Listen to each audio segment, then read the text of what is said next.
Eh bien bonsoir à tous les amis, on se retrouve pour la semaine parisienne de la semaine du 1er octobre au 7 octobre, donc jusqu'à hier, on va relater donc les infos les plus importantes durant toute la semaine passée au sein du Paris Saint-Germain. Donc les amis, on va commencer comme d'habitude par lundi.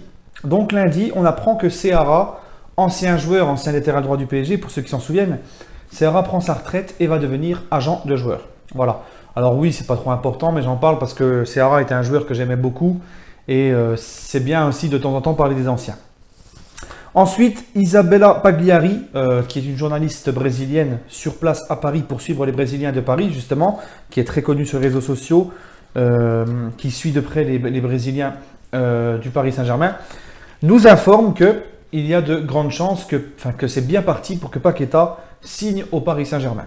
Donc cet hiver. Et on apprend aussi lundi que Dagba, notre petit latéral droit, notre petit Titi, a prolongé son contrat jusqu'en juin 2023. Et on apprend aussi qu'il y a eu un accord entre les dirigeants parisiens et Di Maria pour une prolongation de contrat. Mardi, c'est Pep Guardiola lui-même qui dément l'information Kylian Mbappé à Manchester City, etc. Et Guardiola en a profité pour demander un petit peu plus de respect envers le Paris Saint-Germain. Donc c'était très très sympa ce petit coup de clin d'œil de ce monstre des entraîneurs, quoi. Voilà. Et Rabiot, apparemment, selon le Parisien, aurait des complications au niveau de ses négociations. Négociations très compliquées avec le PSG pour une prolongation. Bon, moi je vous l'ai toujours dit, il faut continuer d'y croire. Pour moi, le PSG ne l'a pas lâché Si le PSG n'a pas lâché cet été, c'est qu'ils sont persuadés qu'il va prolonger cette année. Il ne faut pas s'inquiéter. Moi, je suis persuadé qu'il va prolonger avant la fin de saison, ou même pourquoi pas avant cet hiver, parce qu'il peut se mettre d'accord de cet hiver avec un club. Mais si le PSG ne l'a pas vendu, c'est qu'il y a une raison, c'est qu'ils sont confiants. Et d'ailleurs, Rabiot aime le PSG et va donner sa priorité au PSG, comme ça a toujours été le cas depuis cet été. Voilà. Ensuite, mercredi, Verratti qui encense Tuchel. Encore une fois de plus, on voit vraiment que ce coach est en train de marquer de son empreinte les joueurs. Il y a une proximité entre lui et les joueurs. Ils sont tous admiratifs de lui. Il n'y en a pas un qui n'a pas fait ses éloges. C'est incroyable. Et Verratti, qui avait déjà fait ses éloges auparavant, en a remis une couche et a dit qu'ils avaient besoin d'un coach comme ça. Voilà. Et ensuite, mercredi, c'était un soir de Ligue des Champions. PSG Belgrade, sur le terrain, ça s'est très bien passé. 6-1, victoire. Je vous invite à aller voir mon débrief de PSG Belgrade sur ma chaîne si vous n'avez pas encore vu. Un petit peu plus compliqué. Ce n'était pas une victoire aux alentours du parc, puisqu'il y a eu des incidents entre ultras de Belgrade, la police et des ultras du PSG. Donc moi, en tant que supporter du PSG, j'aime beaucoup le côté ultra, tout ça. Mais les violences, non. C'est quelque chose vraiment d'aberrant de voir ça dans le football et ça sanctionnera. C'est le club qui finira par être sanctionné, tout simplement. Jeudi, on apprend que le PSG et Berned, le petit Titi, a un accord pour prolonger avec le club. L'UEFA ouvre une enquête pour les incidents. Donc jeudi, on apprend que l'UEFA ouvre une enquête pour les incidents aux alentours du parc lors du match PSG Belgrade. Donc c'est ce que je vous disais tout à l'heure, les amis. C'est que c'est le PSG qui va encore trinquer pour une bande d'abrutis, tout simplement. Vendredi, Lo Celso marque avec le Betis Séville et annonce qu'il voudrait rester au Betis Séville. Voilà.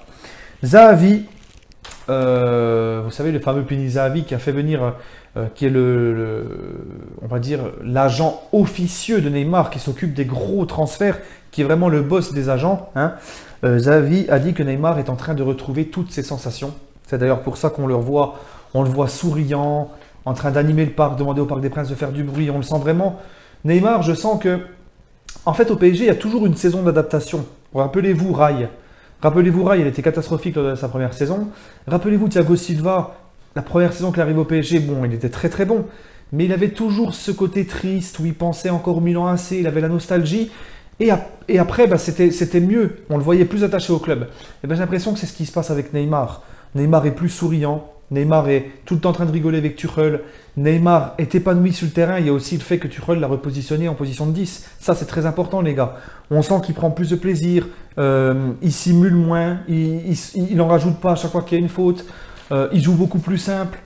On sent vraiment que Neymar est en train de changer. Il ne faut pas oublier qu'il est revenu de 3 mois de blessure, qu'il est revenu très vite à cause du mondial et que ça ne se fait pas en deux temps, 3 mouvements. Il est en train de retrouver ses sensations, de retrouver le sourire.